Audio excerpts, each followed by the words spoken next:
જય શ્રી કૃષ્ણ મિત્રો, એવું કહેવાય છે કે સંખ્યાત્મક માહિતી કરતા સારી વાર્તા હંમેશા જીતે છે અને વાર્તા એ હંમેશા એક શક્તિશાળી બળ પણ સાબિત થઈ શકે એમ છે। હું છું પ્રોફેસર પુનિત પટેલ ને હવે તમે જોઈ રહ્યા છો પુસ્તકની વાતો આપણી માતૃભાષામાં। આજે હું જે પુસ્તકની વાત તમારી સાથે હું કરવાનો છું તે પુસ્તકનું નામ છે the world's best inspiring stories by Xavier Francis. આ પુસ્તક અંગ્રેજી ભાષામાં 2009માં લખવામાં આવ્યું હતું। આ પુસ્તકની અત્યાર સુધી 10 લાખ કરતા વધુ નકલો અલગ અલગ ભાષામાં અનુવાદ થઈને વેચાઈ ચૂકી છે। આ પુસ્તકમાં લેખક 100 નાની મોટી વાર્તાઓ દ્વારા આપણને પ્રેરણા મળી રહે તેની વાત કરે છે અને આ પુસ્તક વાંચ્યા પછી આપણને જીવનના દરેકે દરેક સંઘર્ષોમાં અને દરેકે દરેક પરિસ્થિતિમાં આપણે કેવી રીતે વિચારવું જોઈએ તેની આમાંથી આપણને ખૂબ જ સારી એવી સમજણ પડી શકે એમ છે। મહત્વની વાત તો એ છે કે આ પુસ્તક ગુજરાતી ભાષામાં પણ મળે છે, જેનું નામ છે વિશ્વની શ્રેષ્ઠ પ્રેરણાદાયી વાર્તાઓ। જો આજના પુસ્તકની વાતો આપણી માતૃભાષાના વિડીયોની વાત કરું તો તેમાં હું આ પુસ્તકમાંથી મારી મનગમતી 3 એવી વાર્તાની શબ્દસહ વાત કરીશ કે જેથી કરીને તમને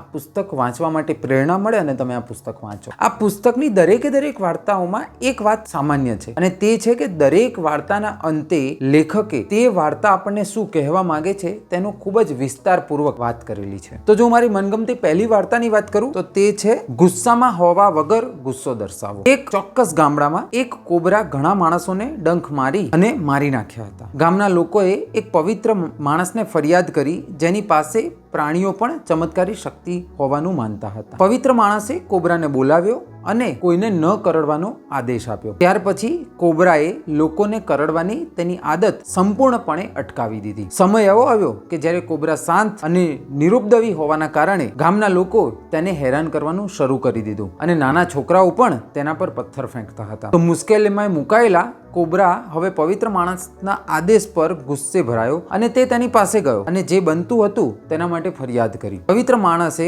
સહાનુભૂતિપૂર્ણ સંવાદ કર્યો અને તેમણે કહ્યું, પવિત્ર માણસે કોબરાને કહ્યું કે મેં તને કરડવાની ના પાડી હતી, પરંતુ શું મેં તને હૂંફાડો મારવાની ના પાડી હતી? આ વાત આપણને તે સમજાવે છે કે આપણે ગુસ્સો થયા વગર ગુસ્સો આપણે દેખાડી શકીએ એમ છીએ, કારણ કે જો આપણે ગુસ્સે થવાનું બંધ કરી દઈશું તો કોઈક વ્યક્તિ આપણા એ વર્તનનો દુરુપયોગ કરી શકે। આ એક ખૂબ જ સુંદર વાર્તા છે કે જે આપણે દરેકે સમજવા જેવી છે। હવે જો મારી મનગમતી બીજી કોઈ વાર્તાની વાત કરું તો બીજી કોઈ વાર્તા છે એ છે વિકાસ નામના એક બાળકની। વિકાસે તેની માતાને જણાવ્યું કે તેને શાળાના નાટકમાં કોઈ પણ ભાગ માટે પોતાનું નામ નોંધાવ્યું છે। તો તેની માતા ખૂબ જ આતુરતાથી તેને મુખ્ય ભૂમિકાઓમાંથી એક ભૂમિકા મળવી જોઈએ તેની રાહ જોઈ રહી હતી। તો પસંદગીના દિવસે શાળા પૂરી થયા પછી તેણીએ તે પસંદ કરાયો કે નહીં તે પૂછ્યું। તો વિકાસે ઉત્તેજિત થઈને જવાબ આપ્યો કે મમ્મી, મને તાળીઓ પાડવા માટે અને લોકોને ઉત્સાહિત કરવા માટે મારી પસંદગી કરવામાં આવી છે। આ વાર્તા આપણને તે સમજાવે છે કે આપણે આપણા જીવનના દરેકે દરેક સ્તરે આપણે બધી જ વસ્તુઓને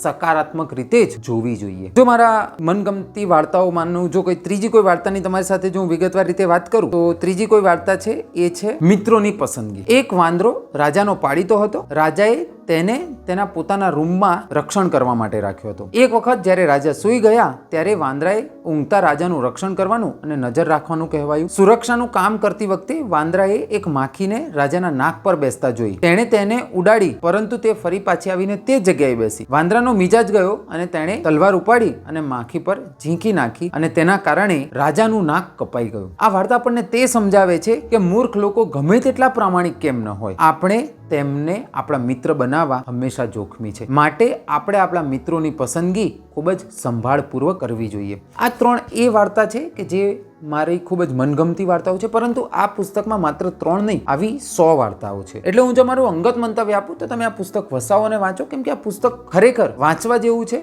કે જેથી કરીને આપણને સારી અને પ્રેરણાદાયી વાર્તાઓ એક સારા સમજણ સ્વરૂપે મળી રહે। અને હું જો અંતમાં કહું તો સમય અને પૈસા એ બંનેનું પુસ્તકમાં કરેલું રોકાણ હંમેશા સર્વશ્રેષ્ઠ વળતર આપે છે। હવે દર સોમવારે મારા સોશિયલ મીડિયા હેન્ડલ્સ ઉપર વધુ એક પુસ્તકની વાતો આપણી માતૃભાષામાં। જય જય ગરવી ગુજરાત, જય હિન્દ।